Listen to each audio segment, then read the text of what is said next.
Good afternoon students. सो हम आगे का चैप्टर पढ़ना स्टार्ट करते हैं। अभी तक ने देखा कि छोटू को उसके पापा कंट्रोल रूम में ले गए थे और छोटू फिर पूछता है कि कितना अजीब लग रहा है इसे देखकर। मतलब वो जब देख रहा था अंतरिक्षयान, उसने बोला कितना अजीब लग रहा है, इसके अंदर क्या होगा। तो उसके पापा बोलते हैं कि अभी कुछ हम कह नहीं सकते इसके बारे में, हम दूर से ही अभी उस पर निरीक्षण रख रहे हैं। उस पर बराबर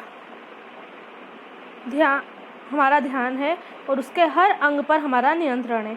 वो कह रहे हैं छोटू के पापा कि उस पर बराबर हमारा पूरा ध्यान है और उसके हर अंग पर, मतलब उसके हर पार्ट पर हमारा नियंत्रण है। वक्त आने पर ही हम अगला कदम उठाएंगे और जब टाइम आ जाएगा, वक्त आ जाएगा, तभी हम अगला कदम उठाएंगे। छोटू के पापा ने बताया। उन्होंने छोटू को एक कंसोल दिखाया जिस पर कई बटन थे। उन्होंने छोटू को एक कंसोल बताया, मतलब आप बोल सकते हो उस पर बहुत सारे बटन थे, तो वो दिखाया। अब अंतरिक्षयान से एक यांत्रिक हाथ बाहर निकला। अब अंतरिक्षयान से, जैसे कि आपको फोटो दिख रहा है, वहाँ से एक अंतरिक्षयानी, मतलब एक अंतरिक्ष जैसा कुछ हाथ यंत्रिक बाहर निकला। मतलब यंत्र का हाथ, किसी इंसान का हाथ नहीं था। वो हर पल उसकी लंबाई बढ़ती जा रही थी और हर पल उसके हाथ की लंबाई बढ़ती जा रही थी। वह शायद ज़मीन तक पहुंचकर मिट्टी उकेर लेना चाहता था। उसको देख के लग रहा था कि शायद वह ज़मीन तक पहुंचकर मिट्टी लेना चाह रहा था। सब लोग स्क्रीन पर दिखाई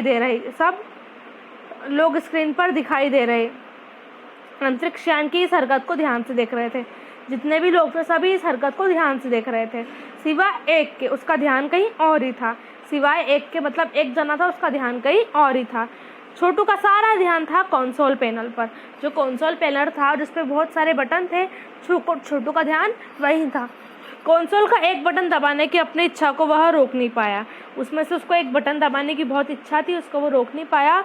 वह लाल लाल बटन उसे बार बार अपनी तरफ खींच रहा था। जो उसमें लाल बटन था वो उसे बार बार अपनी तरफ खींच रहा था कि वो उसे दबाए।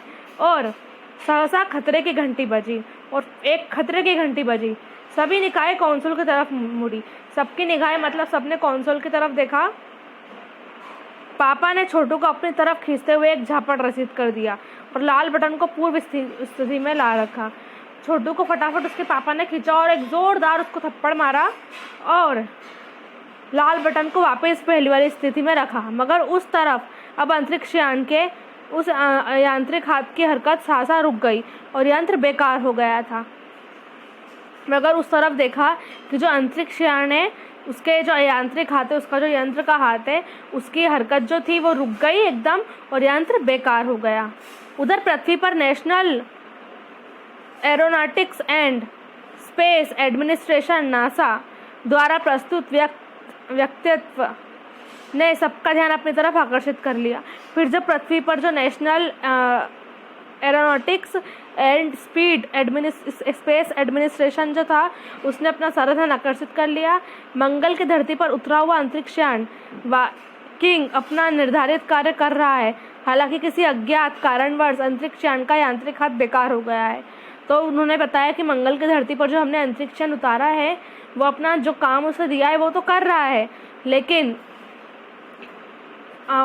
किसी कारण के कारण जो यांत्रिक हाथ है वो बेकार हो गया है। हालांकि किसी अज्ञात कारणवश अंतरिक्षयान का यांत्रिक हाथ बेकार हो गया है। नासा के टेक्नीशियन इस बारे में जांच कर रहे हैं तथा इस यांत्रिक हाथ को दुरुस्त करने की प्रयास भी जारी है। जो टेक्नीशियंस थे सारे, वो जांच कर रहे थे कि क्यों यांत्रिक हाथ जो है बेकार हो गया है और उसको वापस दुरुस्त, मतलब वापस सही करने के लिए प्रयास कर रहे थे। इसके कुछ ही दिनों बाद पृथ्वी के सभी प्रमुख अखबारों में छपा नासा के टेक्नीशियनों की रिमोट कंट्रोल के सहारे वाइकिंग को दुरुस्त करने में सफलता मिली है। यांत्रिक हाथ ने अब मंगल की मिट्टी के विभिन्न नमूने इकट्ठे करने का काम आरंभ कर दिया है।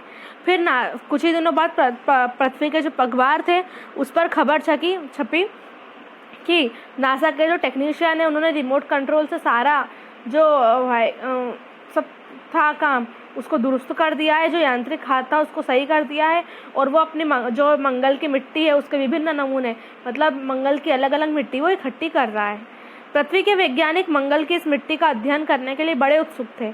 उन्हें उम्मीद थी कि इस मिट्टी के अध्ययन से इस बात का पता लगाया जा सकेगा कि क्या मंगल ग्रह पर भी पृथ्वी की तरह जीव सृष्टि का अस्तित्व है। यह प्रश्न आज भी एक रहस्य है।